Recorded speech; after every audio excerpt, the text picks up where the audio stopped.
bom? Aqui é a Mel Ferraz do blog Literatura e hoje eu vim conversar com vocês sobre um livro que reúne 9 contos incríveis sobre robôs, que é o Eu, Robô, do Isaac Asimov. Ele nasceu na Rússia, mas aos 8 anos de idade ele se naturalizou estadunidense, então ele foi o pai da ficção científica, mas também ele foi um cientista, ele foi PhD em bioquímica. Ele começou a escrever os contos desse livro em 1939, mas ele próprio diz que antes disso já existia a temática dos robôs aí na literatura. Isso porque não só lendas da Idade Média, mas também da Antiguidade que relatam seres humanos aí mecânicos. Isso é muito interessante, porque essa temática, então, existe há muito tempo mesmo, só que só no século XX é que começou a se formalizar, digamos. E é por isso que também o próprio Asimov é conhecido como o pai da robótica. Foi em 1921, antes do autor começar a escrever seus contos de robôs, é que a palavra robô começou a ser formalizada. Ela apareceu pela primeira vez numa peça tcheca chamada Are You Are?, onde os robôs foram criados para substituir os humanos no trabalho. O problema é que o final dessa peça era totalmente negativo e catastrófica. Seria uma espécie de Frankenstein da robótica. E essa negatividade que envolvia a maioria das histórias de robôs aconteceu principalmente por conta do legado da Primeira Grande Guerra, né? Are You Are foi escrito em 1921, surgiu em 1921, logicamente depois da Primeira Grande Guerra, que terminou em 1918, basicamente.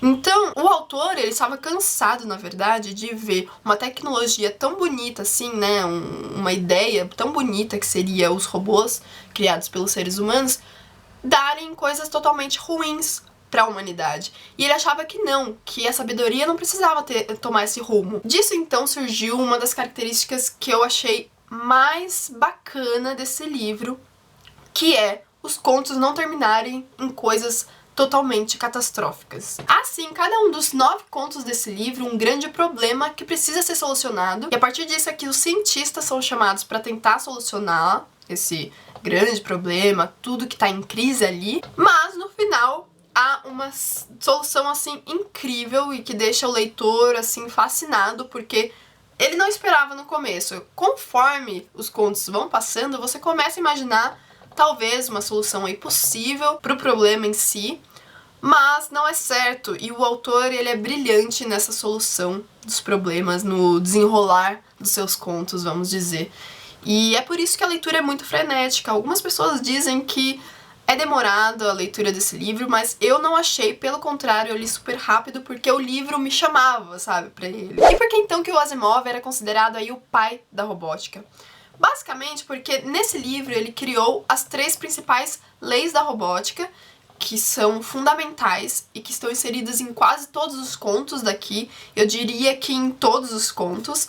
Alguns de uma forma mais explícita, outras de uma forma mais implícita, principalmente o primeiro, né, que foi o primeiro conto dele, que ele escreveu sobre robôs, é porque, na verdade, o posicionamento dos contos aqui não está em ordem de publicação, é por isso que eu estou dizendo que o primeiro, enfim, foi o primeiro realmente escrito pelo autor. A primeira lei, então, é que um robô não pode ferir um ser humano ou, por inação, deixar que algum mal aconteça a qualquer ser humano. A segunda é que um robô deve obedecer sempre às ordens de um ser humano, a não ser que essa ordem entre em conflito com a primeira lei da robótica. E por fim, a terceira, que também é muito simples, o robô deve proteger a sua existência, a menos que, lógico, entre em conflito com a primeira ou a segunda leis. Então você percebe que há uma hierarquia entre essas 3 leis. A primeira deve ser sempre a primordial, sempre.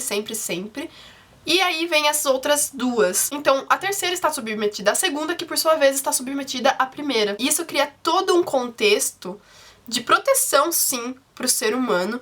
E é aí que o Asimov quis chegar, porque a partir disso, a sabedoria, então, triunfaria sobre essa tecnologia nova e não faria com que as coisas ocorressem de forma negativa, então, para o ser humano no final. Então essa é uma forte indicação minha para todo mundo que ainda não leu esse livro e ama ficção científica. Sério, você não sabe o que tá perdendo, porque esse livro é totalmente cativante, o mínimo que eu posso dizer dele, assim. Eu tinha um certo preconceito em relação aos contos, eu devo confessar pra vocês, porque eu sempre achava que os contos por si só, assim, não eram suficientes. Mas esses contos, gente, sério, eu acho que, assim, separadamente, eles são muito bons. Juntos eles são sensacionais, mas mesmo assim, separadamente, cada um já é incrível, assim, já termina mesmo, sabe? Já se fecha. E eu não posso deixar de indicar essa edição aqui da Aleph, que foi quem me enviou esse exemplar. A diagramação que eles fizeram é sensacional, a começar pela capa, né, gente? Lindíssima. Aqui atrás tem a cabeça de um robô, metade dela. E também a folha de guarda, olha que linda que é. É totalmente prata. Enfim, o livro ele tem um espaçamento muito bom, a fonte é muito boa também. Então todo começo, aqui tem uma introdução e no final tem um texto do autor também. E todo começo de conto, ó, vou pegar um conto aqui aleatório, o segundo, que é Andando em Círculos. Tá vendo? Todo começo de conto tem essa folhazinha aqui, né, de início, preta.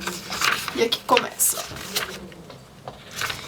Então, eu indico fortemente essa edição aqui, que é lindíssima e muito bem revisada, e a diagramação também tá muito bela. Então é isso, pessoal, eu espero que vocês tenham gostado desse vídeo. Se vocês gostaram, não se esqueçam de curtir, de comentar, de compartilhar e também de se inscrever se ainda não for inscrito. Aqui ao lado tem 2 vídeos que eu espero que vocês gostem também. Eu vou ficando por aqui, um grande beijo e até a próxima. Tchau, tchau!